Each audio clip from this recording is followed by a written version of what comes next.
Hey, what's up, Taj? There's Dave. Hey, I'm on a what's lot up? of games right now, trying to see the bubble on my eye. Yeah, man. Well, I can Yeah. see clear now. That's just so I won't touch it. But I got my cataracts today. Oh, you probably seeing better. You probably seeing better than me then.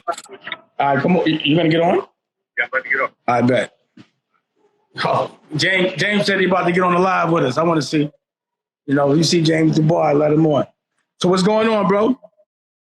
And I was just telling her how excited I am about this episode. You was there, so you remember when Badass came before he died. This was his last interview. So I was just telling her how we all got to kick it that night, and chill. It was a good night. You know what I'm saying? It was a nice, deep interview too, and it was in front of a studio audience, so he got to feel all that love. Before the end of the world, it's like you can't say it's like funny, but it seems like a lot of people that we have lost on this coast have come through and checked us, and then Absolutely. It's like, then they're not there no more. So you get to appreciate the fact that you got to have an honest conversation with them. You know what I mean? At least give them a little something that, at least they can rest a little easier. You know what I mean? So Absolutely. It's like a gift and a curse when you like helping people or just talking to a lot of people or when you know a lot of people, because everything that happens affects you. You know what I mean? And I'm like, damn, it's like so much on so many different genres of the world and the spectrum. When I can celebrate when they do well, but it also hurts when you lose them. You know what I mean? So it's like a celebration. Like, damn, that was our last interview. It's like bittersweet. You know what I mean? It's almost like you need therapy just for that. Oh yeah. I mean, we talked about it. I mean, I remember we had a session after that whole situation happened, and then we did get a chance to talk about it. The good thing about these interviews that we've been doing though is we've had a chance to give these people their flowers before they passed on. You know what I mean? So yeah. It's almost like they got to come through for that. Yeah. Comically. And it's like, damn, it's almost like you're like, damn, we like the gatekeepers of mental, and you know what I mean? Because truly, world comes to us. You know what I mean? Yeah. It's almost like people throw up that bat signal for help in certain ways because they know we're going to show up. They know if there's some trauma and you close to us, if we even hear certain things, we like, uh-oh. I'll be like, yo, I need to call. You know what I mean? Yeah. If I hear, and you taught me this, if I hear someone that I feel is a little imbalanced is drinking by himself, I got to get over there, have somebody over there to talk to him. You know what I mean? Yeah. Like that. Like, really understanding. Like I can see when someone's in a dark place and when they need to be spoken to. Just from the therapy I have, just from talking to you, I know when people need to talk to you. You understand what I'm saying? Absolutely. So that's another thing. It's like when you start to get therapy, you help yourself, you start to see and know when the people you love actually need it as well. Yeah, no, absolutely. I think on the flip side of that too, with like Badass was at a good state in his life. You know what I'm saying? Like if you listen to the interview, he was in a good place. You know what I'm saying? Like smiling the whole time, dropping jewels, and it was just really good to see him happy. You know what I'm saying? And, because so many other times we see people that are in trouble and that, need a lot of assistance. So I love on the flip side when somebody comes and they're like happy and they shining. And, it was just a good send-off, man. It was a really good send-off for him, So I was really happy with it. Real talk. Absolutely, absolutely. Wait, Smokey from Mixed Nuts just walked out. I'm going to make sure he gets himself cleaned up. Hold on a second. All right. Hi again. What's up? Well, so I guess we can pick back up, but basically, yeah, like back in 1991, right before I was born, my cousin was, I said shot, but he was brutally murdered by police. So a lot of people forget how ongoing police brutality has been. Like it happens all the time. So, I mean, do you want to share his story? What happened or anything? I know his story is like murky because he died in his cell. They quote unquote, they found him dead in his cell. So like it's a little mysterious how he passed away. You know what I mean? And I know people are still looking for answers when it comes to that. Right. And and when something happens like that, it's it's hard to get reliable information. You know what I mean? So it was just a messed up thing. And because like I was telling Dane, as far as when I talked to him, this wasn't too far before that happened, and he seemed to be in a good place. You know what I mean? Like he was dropping jewels and giving his advice about things. Because this dude went through a lot. I know he had lost his kid. You know what I mean? Which was a terrible thing. Wow. So he went through a lot. In this interview, he talked about like being there with Snoop when Snoop was on trial for his life. Like he was there. He was there when they laid down the verdict, and he talked to Snoop right before the verdict came down. And so if you watch the show, he kind of gets some insight into that conversation as far as how that conversation went. And, how nervous Snoop was about it, because he was fighting for his life at that moment. So, he talks about Pac. He talks about a lot of stuff. It's amazing. It's kind of funny how that kind of stuff happens. Like, I mean, people just have testimonies for days, but there's magic in that because even now, because y'all said, from what I heard, either y'all filmed this a year or 2 years ago. This was like right before he died. I think he died in 2000. It might have been 2019 because this is from the first season. Oh wow! So this was some years ago. So years later, you're able to carry on his legend and his message, and the fact that his words are resonating at just the right time. I mean, the best quote in the world, the revolution is being televised. As that's happening, his words are able to penetrate young kids, young boys, whoever is watching this. You never know who might need to hear it. So this is powerful for sure. Yeah, no, absolutely. Yeah, it hit me to the heart because I found out about his death on my birthday. You know what I'm saying? So yeah. Hey, Taj, is somebody here that he has a daughter named Cookie, and he hasn't been taking care of Cookie, and now he wants to come in and pop. Get off of me. Remember Smokey? It's Cookie Farmer. That's Cookie Farmer. Yeah. Cookie, I'm going to show you Cookie. Hey, what's up? What's up, bro? What's going on? He's one of the guys I discovered along with your man, Kevin Hart. All right. Wait for him. We got movies for him. We got mixed nuts and all that pause he's in. Oh, okay. What up, dog? 100. What's up? That's one of the last of the light-skinned niggas right there, boy. Oh, yeah. The lightest of the light. Turn around. I'm on TV right now talking. No lights needed for me. No lights needed. Oh, yeah. I've seen you before. I've seen you before. Yeah. Yeah, I be checking out. Yeah, man. All right. Yeah, no doubt. My dog's name is Cliff. Hold on 1 second.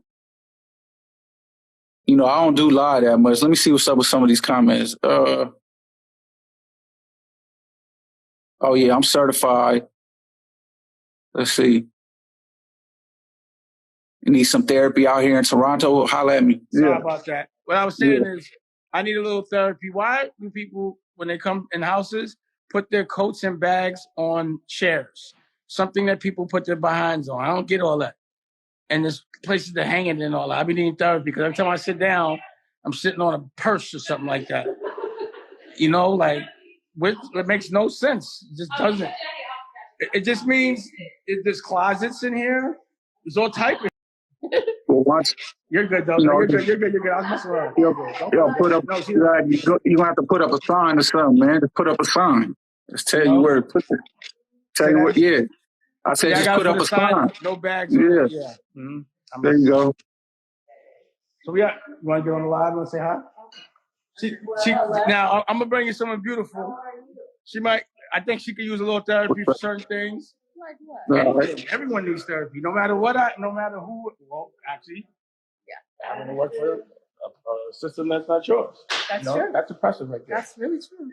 The things that like some people have trauma that's not recognized. It becomes their normal, and you start talking to them, you'll be like, "That's normal." Being upset about that or having to deal with that. You must need. That's traumatizing, but it's unrecognized, and you don't even know that if you deal with that, it'll make your life a lot clearer and a lot better. So you never know when you meet somebody what is bothering them, but something's always bothering somebody. You just got to find out what it is. You know what I mean? But you know, she's worth checking it out, and you know, she's also very important to us. Introduce yourself. Mimi Brown. What's up, Mimi? I'm good. How you doing? That's my show behind you. See my show behind you? I said that's my show behind you that y'all watching. My show behind you. Look behind you. Nicolette, Feeling this gangster.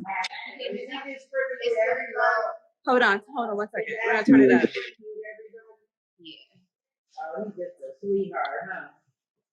It's just mad low. Okay. Can you hear me now? I can hear you better. Go ahead. Oh, okay. Yeah, no, I was just saying that's my show behind you. Oh, okay. Oh, this is you right here. Yeah. So, and that's my homeboy, Badass. Rest in peace. He died not too long ago. He not with us no more. He died. But he's a legend. You know what I'm saying? We're celebrating him today. So what is this episode about? What are you guys talking about? Talking about him. Yeah. Okay. Yeah. Yeah, he, you know, you might not recognize him because he got that hat on. Yeah. But I know you know some of his music. You know what I'm saying? You ever listen to Snoop or the Dog Pound? Okay. But okay. yeah.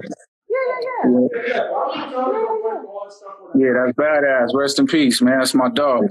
Yeah, for sure. Yeah. So what's going on with you? He said you got something going on. What's up? Oh, he said what? He said you got something going on or something. He was saying. Oh, no, I'm a producer, so I'm for Fox Soul. Oh yeah. Yeah. Mm-hmm. Oh well, that's the channel we watching. Shouts out to Fox Soul. That's the channel we're watching, right? Yeah. Look at that. Huh? I said, look at that. So what do you? So you produce at Fox Soul? Like what? Oh wait, say it again. Like what do you produce at Fox Soul? Oh, they have a new show, The Black Report. Have you heard of it? Yeah, it comes on right before this show. Exactly, that show. Mm-hmm. Yeah. Oh, that's tight. Yeah. So I am just here. I'm actually trying to get some work done, believe it or not. So I thought. Well, I'm the therapist. I'm the therapist at Dame Dash Studio. So okay, you know, I don't know. I've seen you before. Oh, good looking. Yeah, I think I've maybe been in the audience maybe a couple times when we were shooting. Oh, okay. Yeah. Well, you know, if you got any issues or I don't know how you're dealing with your stress, but Okay. you know, we got that covered at Dame Dash Studio. So I think that's what Dame wanted you to know. Okay. Yeah. I love it. You know, but it's no doubt. You know what I'm saying? So blessings to you and at Fox Soul. Thank you. Come here, James. Hold on 1 second. I got a fucking thing. Turn it off. Why you gotta walk around with a flashlight? I'm about to sign off. You can say bye. Say hi. Oh, you have to sign off. So what goes on after today? Cyborg. Oh, you keep walking around with a flashlight. Every time this nigga's so black, he bring a flashlight everywhere you go. Like this forever, nigga.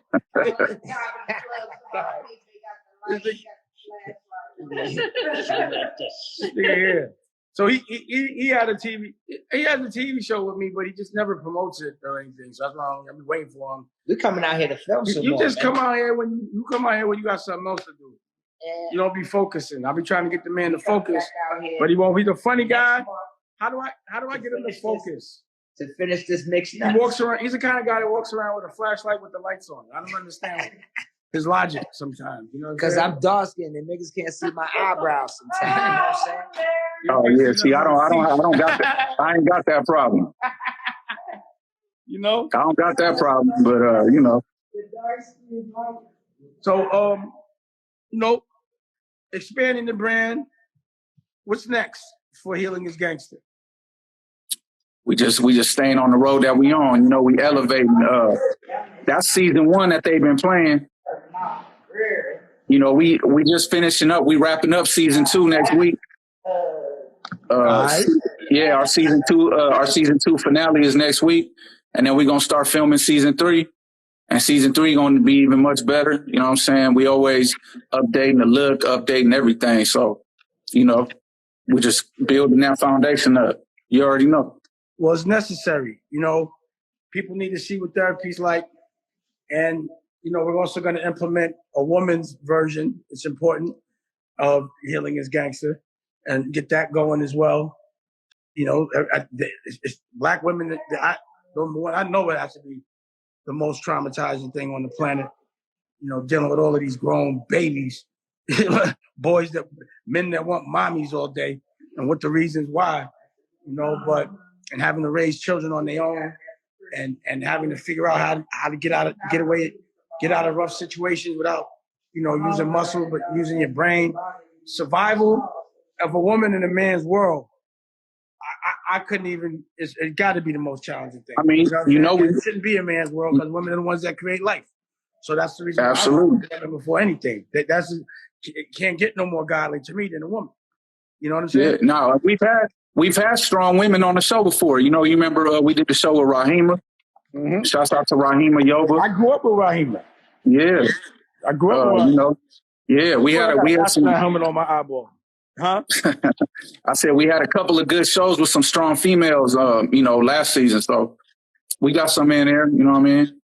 Yeah, we got shit. They are the most important thing, and they need help just as much as we do, for sure. But the therapy is definitely part of it. But the therapy is necessary, for sure.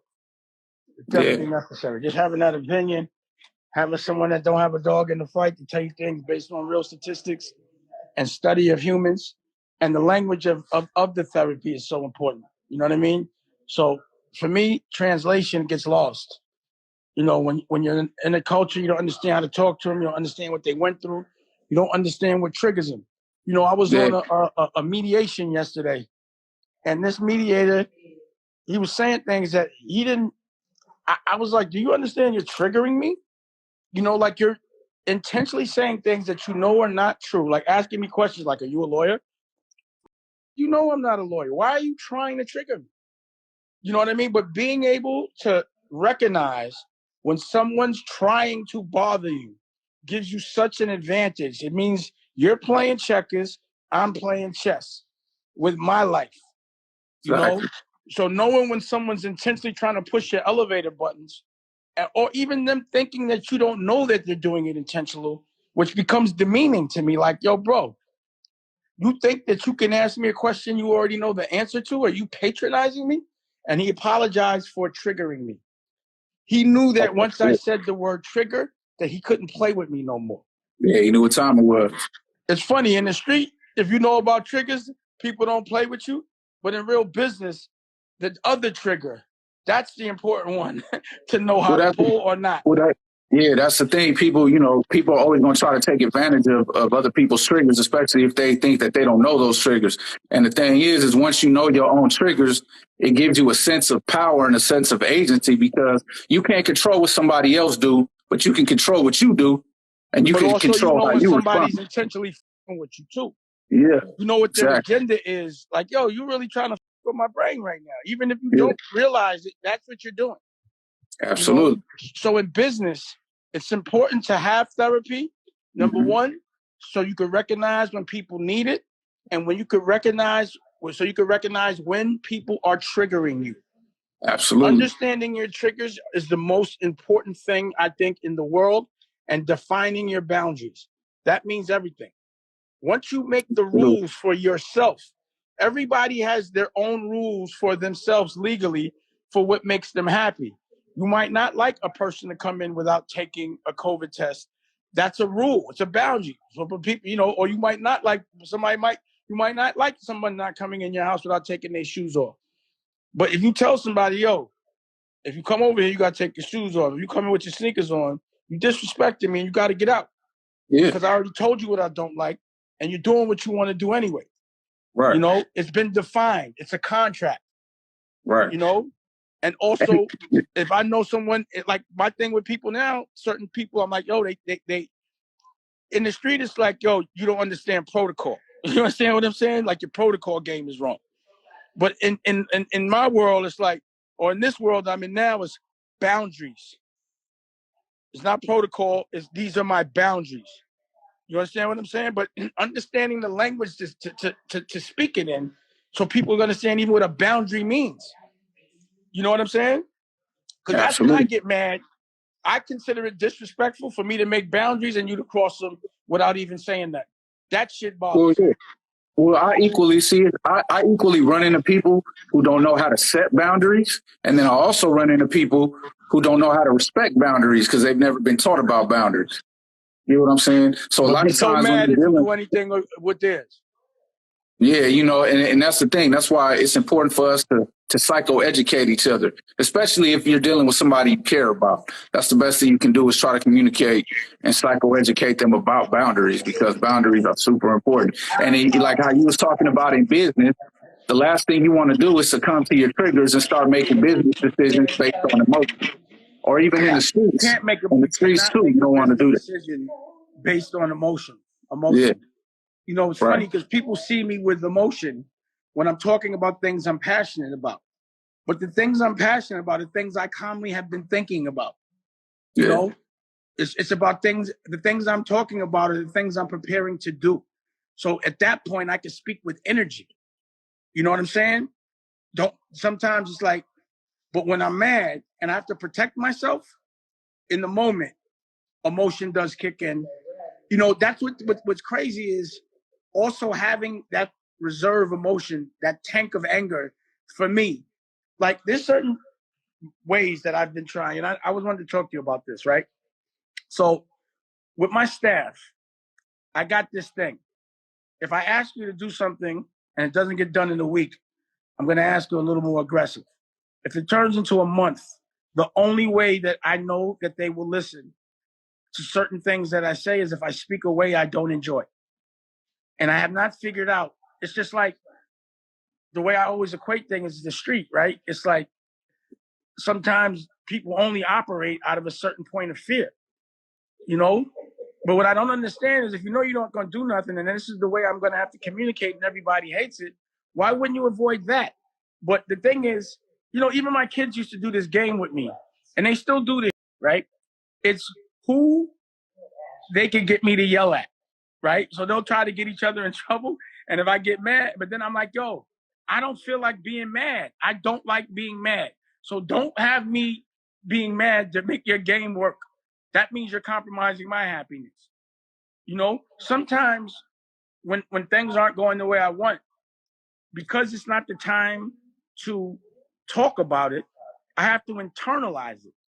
So let's say I'm seeing like if I like let's say we're doing a show and you know I have company and we're in real time and I'm like this ain't done, that ain't done, and this ain't done. But I can't say nothing right now because we actually in the middle of a professional situation. I have to internalize it and it really bothers me until I let it go. And by the time I let it go, it's not good for anybody around, you know? So that's another thing is I try to tell my staff, don't make me have to internalize something over and over again to the extent that I feel I have to communicate because then it gets dark before it gets light. But at the end of the day, when it's dark and gets done, everybody's happy after, you know?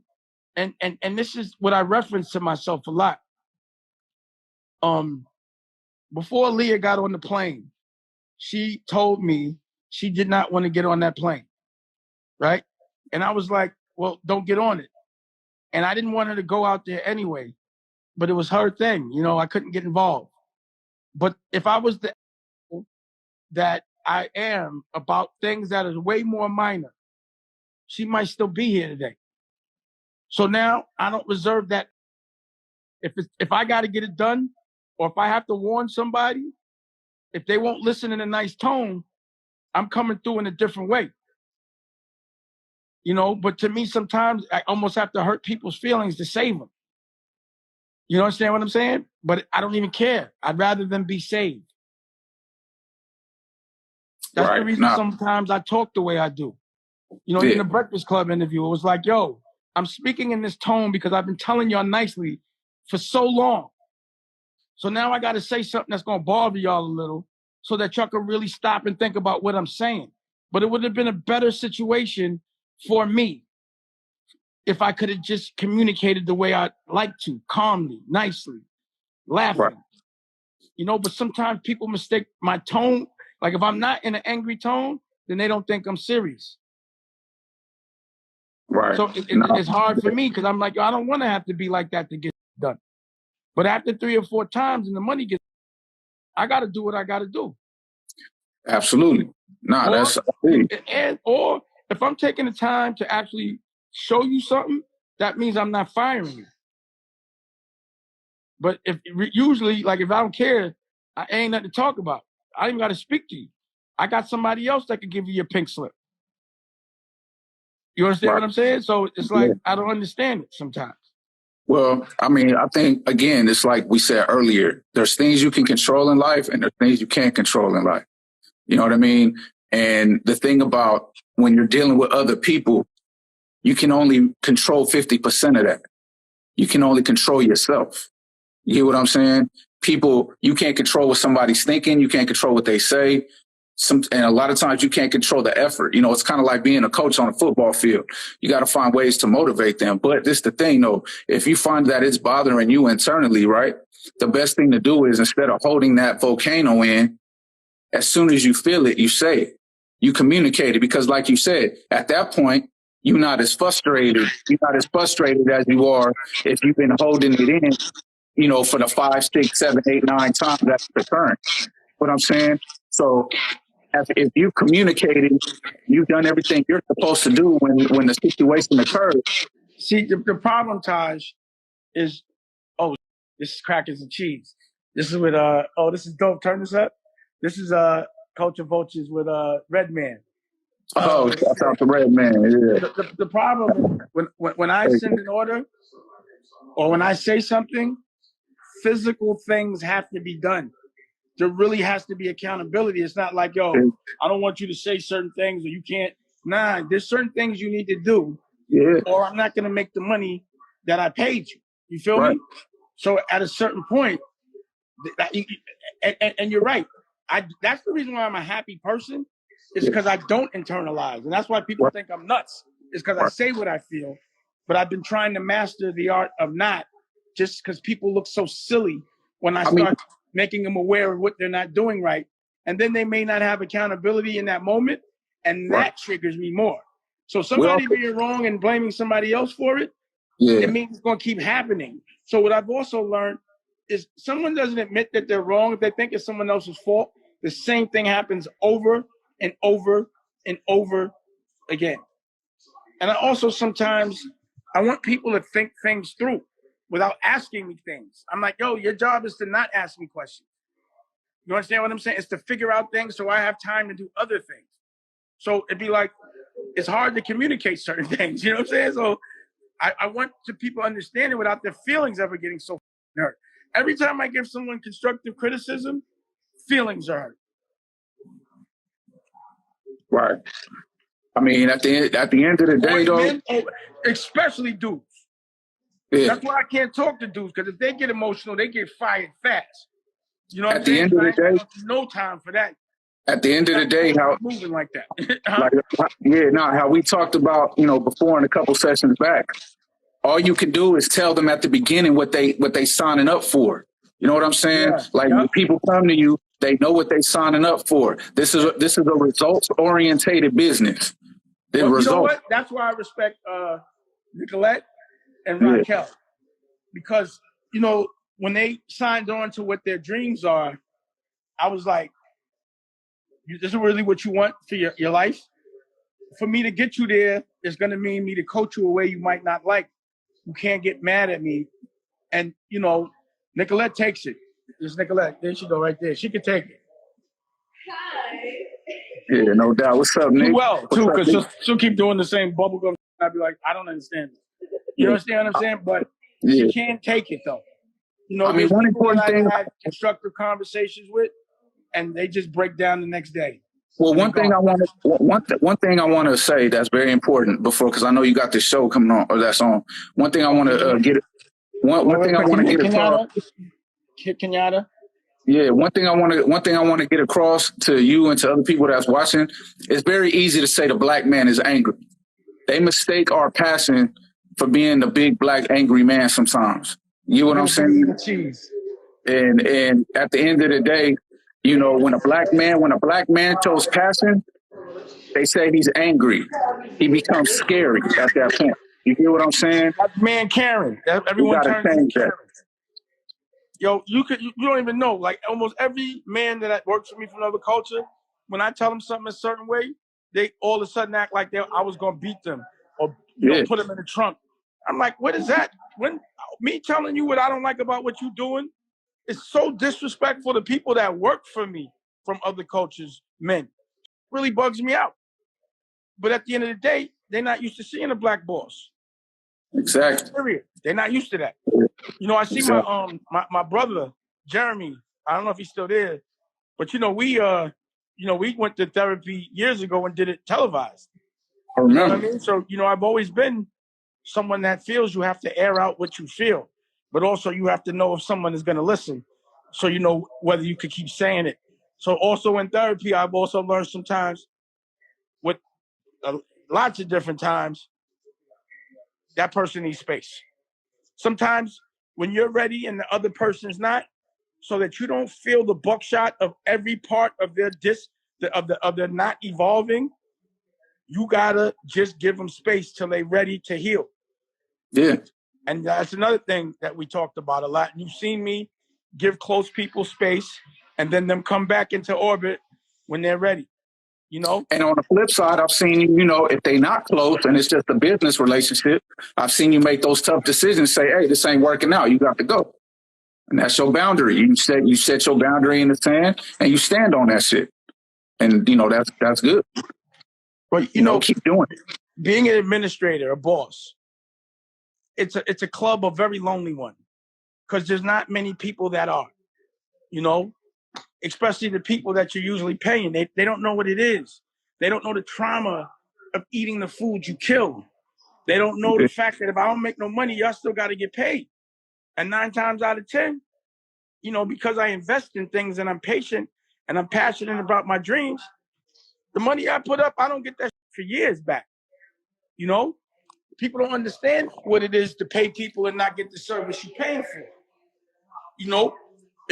A lot of people never had the luxury of firing somebody or even having the power of doing that. Or understanding what that means. That's the reason why I'm not mad, because I don't have to internalize. I can fire, And again, it's the same thing. Triggers and firing are two different things, but symbolically, they're damn near the same. Bomb, I can fire on you. You fire. And it's the same thing. It's the same thing as when it's something as simple as when people come in your house and, like you just said, why they put their stuff on the chair. And then we said, well, what can we do about that? We can express at first when they come in that that's not what you do. You put a sign up. So it's the same thing. It's like the quicker you communicate and the quicker you're able to identify those triggers, identify the emotion that you're feeling, and then not sit on it and actually do something about it.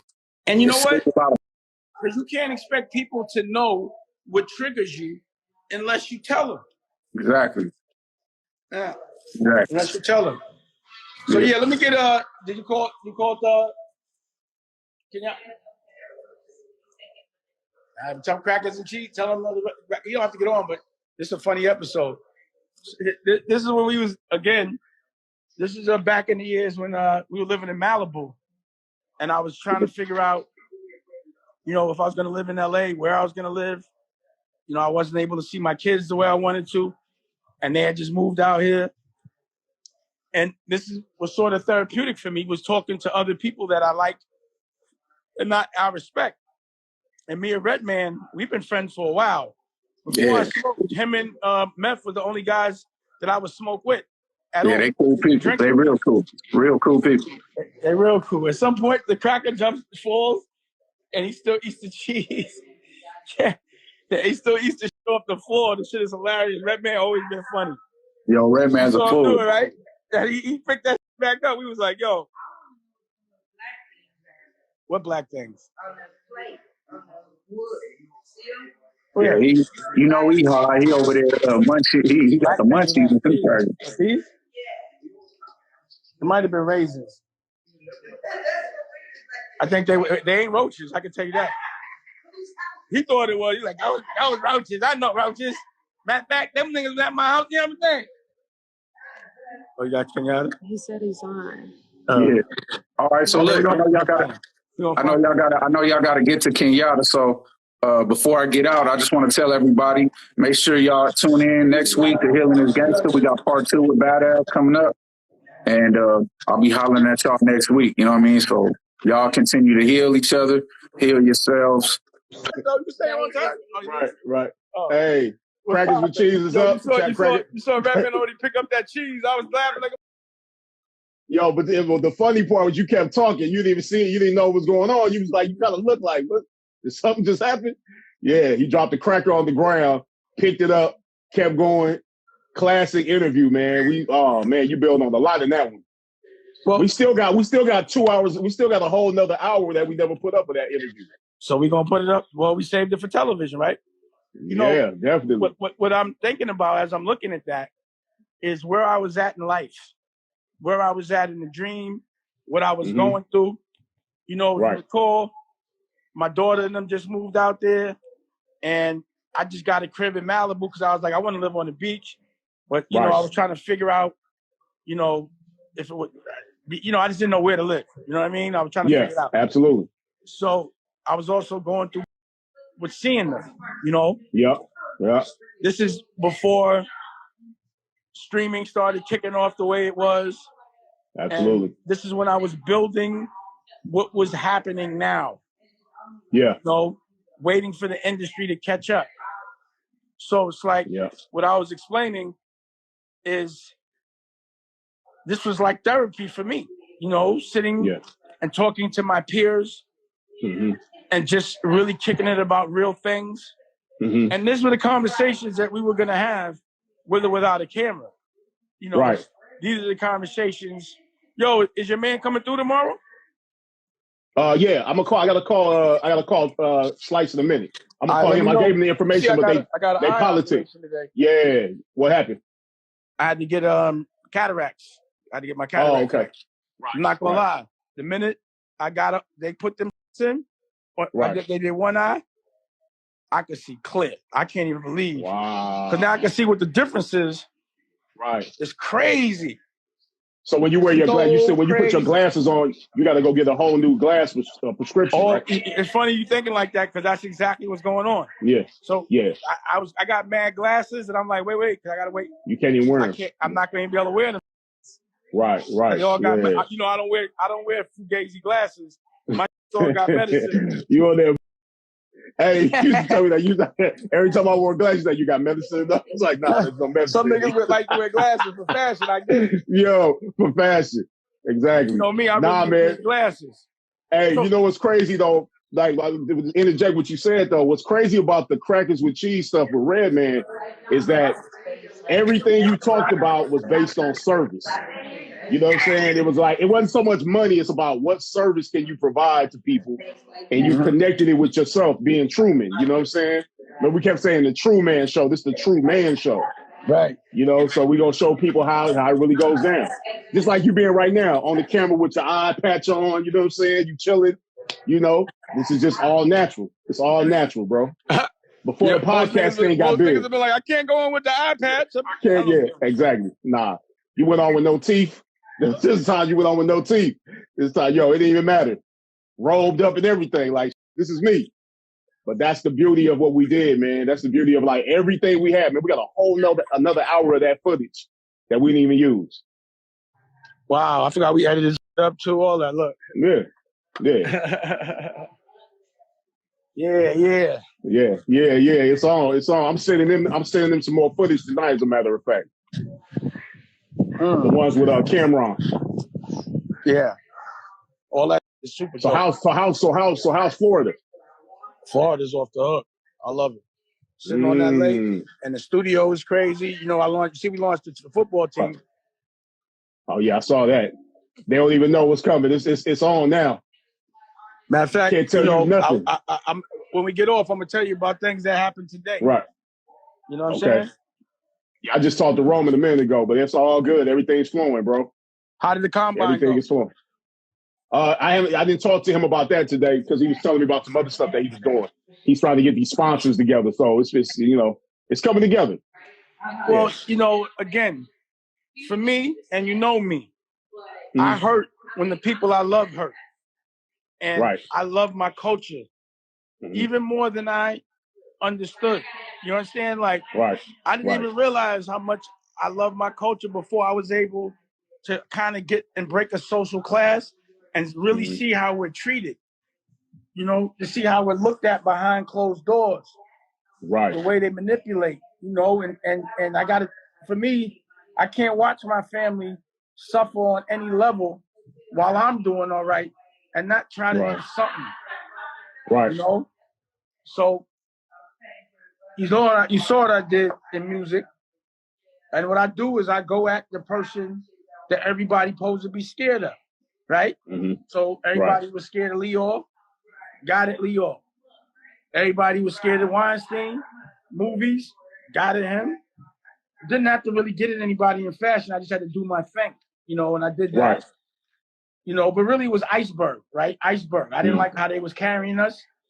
So I got at them by starting and becoming the competition and putting them the out of business and making them change their whole business model. So when they didn't want to acknowledge our culture, they had to start using our culture to motivate to get back on the map. I did that to them, you know? And now sports, right? I it's been bothering me. I've told you this. The two things that have been bothering me, the last two things to get off so I feel like I can relax, is we're not the landlords, right? We have to have ownerships in these towns. So the real estate game. And you know, when I come in the real estate game, I'm bringing everybody, right? In sports. It's too flagrant to me to watch black people, especially when like 80% is black in the NFL, get concussions, basically fight each other for sport while white owners look at us from a box. Owners. They're called owners. You know? And we walk away happy to be acknowledged by them, but traumatized. And most of them, there's ones that aren't stars, that aren't articulate enough to be sportscasters. What do they do after they're 30? Or when they get hurt? And all these things that come with that. What do they do? And no one teaches them a skill. The skill they teach them is how to survive in the league and keep us be safe. And then you see, even in the Super Bowl, the ratings weren't that good until halftime, and then people stayed. So we understand culturally the power of our music. The power of our physical attributes. But we don't understand the power of our minds. That we should not be happy to be temporarily let into somebody's house as long as we abuse our bodies and don't complain. So instead of talking about it and complaining, I'm going to be competition. I'm not going to say I'm going to put them out of business, but I'm going to change their business model. And I'm going to give us other options where you don't have to look up at a white owner. So more than likely, you'll notice all of a sudden there will be a black owner. I don't know who it's going to be. But I'm going to think that I have something to do with that. You feel me? Absolutely. We have to be able to give an option or an alternative. Not say, please let us sit at the table.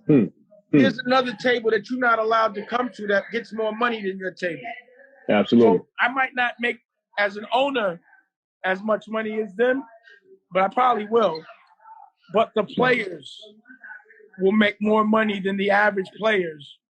Not because of what you're doing on the field, but the literacy that you have off the field. Because you know when anybody comes around me, I'm going to teach them the game.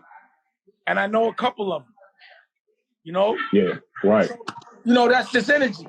It's about sticking together at this point more than ever now. I mean, I know the logic of it because my grandfather was in the Negro League, so I know. Well, you know, this is the Negro League. We the Negro League. The Negro. The WeGL. Woo! We the WeGL. The WeGL. The Negro League. That's what this is. Bro, I can't wait. You know, like I haven't been this excited in a long time about something new coming about, man. Like, this is serious. I've been hearing this story since I was a child. My grandfather was Satchel Paige's best friend. You know what I'm saying? So I know what this is. So we gonna bring that back around. We grow league. The We Grow League. Stick it together. My grandfather was on the team when Jackie Robinson left. Sounds he was like on the Kansas City Monarchs when he left. Right. We got a movie. And they were upset with They were upset because Jackie wasn't even the best player, but he left and they told him not to. They was like, nah, we stick together. They took the Negro Leagues, Jordan, LeBron. Right. You know, but that's not. But he wasn't even that type of player at that time. That's what's interesting. He wasn't that type of player. It was Satchel Paige who was that player. Yeah. Now we on, man. Like this is beautiful, man. Like look at Fox Soul. You know what I'm saying? We up on Fox. Yeah, you up there on TV, like I said, you was going. Yeah, up on TV. I got that white beater showing too. I got the button there. I got the button up on. Yo, it's all. Damn, I'm giving them Stan Smiths. Oh no, what's those? Oh yeah, I'm giving them the Stan Smith with the polo socks with the lime. Oh, the lime bucket. Yeah, oh, the green God. with the bucket. Hey, with the ocean in the background. With the ocean in the background. The ocean in the background. Waves crashing. That was, and I didn't even know y'all. That was just on the. You know what I mean? I was like, yo, we on our way. He was like, come through. Yeah. It's a whole hour at the table though. See the outfit? Y'all see the fit? Y'all not looking at the fit? That's crazy. It's a whole hour. It's a whole hour rolling up with the polo socks, the polo. Bang bang with the with the white tee. Boop boop boop boop boop. Oh, with the Damn. I think I was about to hit the block that day. I feel like it was clicking. Yo, you was in your bag that day too. You was talking that. Definitely. Nigga, I stay in that bag. You feel me? Yeah, absolutely. But it's the week roll league. Stay tuned. It's coming. Nah. It's here. It's going down. You know, everything I say I'm gonna do, you're gonna see me do it at some point. Right. It might not be now, but it'll get done. You know, I don't forget nothing. And cold part about it, you're not afraid to fail. You're not afraid to start. You're not afraid to try. There is no fail if you learn from it, bro. Damn right. You know, like I'm not sitting. School for me is actually doing it. Yep. I'm learning how to be and run a team in a league in real time. You know, and you see what I'm doing. You see how much I call, how much research I do. Oh, shit, you know, it's not like I'm thinking the league is going to be on turnkey. I got to know exactly how to run this and get people that know how to run it and make sure the teams are all healthy and all these things that come with it. And I know it's going to be challenging. I want the challenge. I want the smoke. I don't think it's going to be easy. I think it's going to be fun. You know, like some people like to go on hikes and walk up hills all day. That's torture to me. You know, I know it works and it gets you in shape, but you know, I don't love it. But some people love it. They really love it. So for me, starting a new business is like going on a rough uphill trail that I just love. And I know that when I finish, that I'm fully worked out and I feel good. You know, when you get into the ring, you don't expect not to get punched. You know, you don't expect, even when you administer pain, hurting people actually hurts your body physically. I don't like fighting because I break knuckles and, you know, I pull muscles and I rip. So even though I win, I end up losing. My girl's mad because she got to heal me. You know? But getting into a ring means you know it's going to be a fight. Know what to expect. Absolutely. You know, just like having a child. It don't mean it's going to be easy, but you love your child so much you enjoy everything that comes with it. Every challenge that comes with it. Yep. You know what I'm saying? Yeah. And if you really, like, the thing is, again, you was there for that too. Me not being able to see my children. And you got to put the ones with Reggie. That one day I would be able to see my children. Right. We got to put the ones with Reggie. Being patient. And now Tallulah's in the room, right? Look at this. My new normal was something I had to go to court for. And it's my normal. You understand? I know 3 minutes. I know you out. I know. You got to go. 3 minutes. You know what I'm saying? Yeah. Hey, look. Crazy, bro. Yeah, man. Crazy. It's beautiful. But look, she right in the room. Just normal.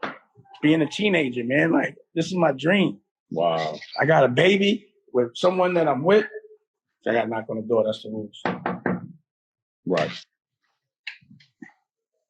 Look, she's just chilling. Look at that. So Lula. Look. See that? Look at that. He's just chilling.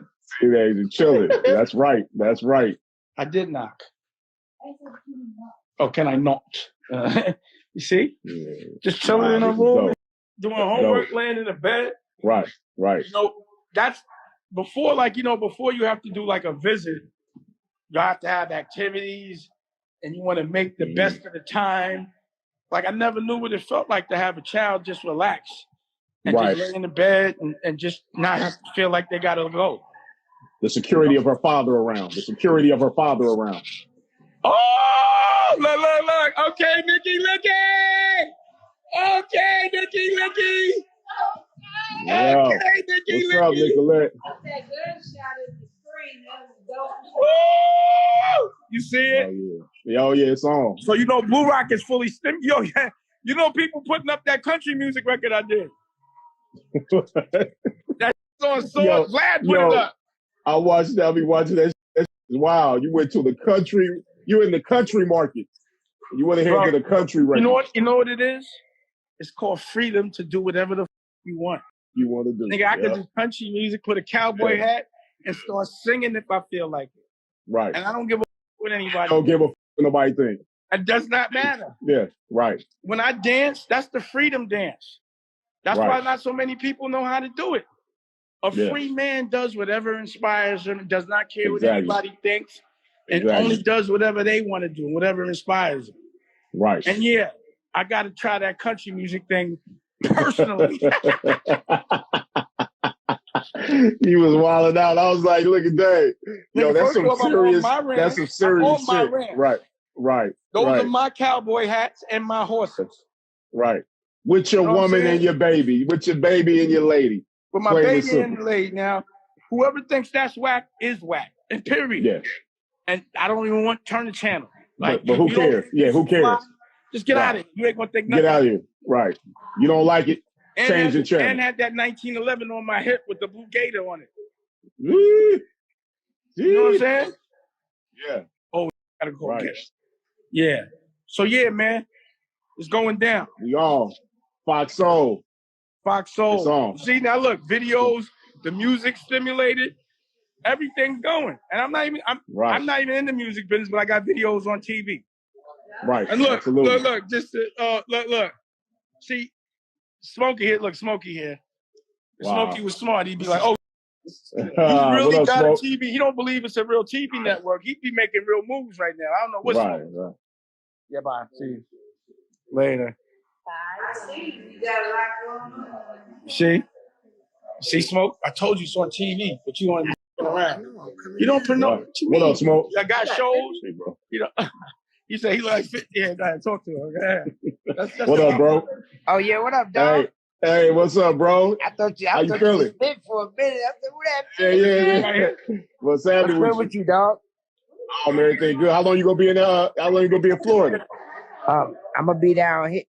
You say in LA? No, in Florida. So you live out there? Or you still up in New York? No, I'm in New York. Oh, okay. That's what's up, man. I'm in New York. Yeah. I'm out here in LA till Saturday. Okay, I got you. I gotta run out. Yeah, man. I was telling Dame to put up that movie State Property too. Yeah, that was both of those movies is classic. Got to put that on Fox Soul. Got to put it up. Oh, it's not on there. What about Paper Soldiers? Not on there neither. No, I think that's on Tubi. I think it's on Tubi if I'm not mistaken. But yeah, got to put up on Fox Soul. Yo, why we not doing the Paper Soldiers TV show? Yeah. Why we not remaking Paper Soldiers? Nigga, what? I ain't tell you that last time I was here. You should be doing it. Nigga, don't tell me what to do. I ain't tell you. I got the movie right now. We can just change the title and change some shit. The couple of $1 shit.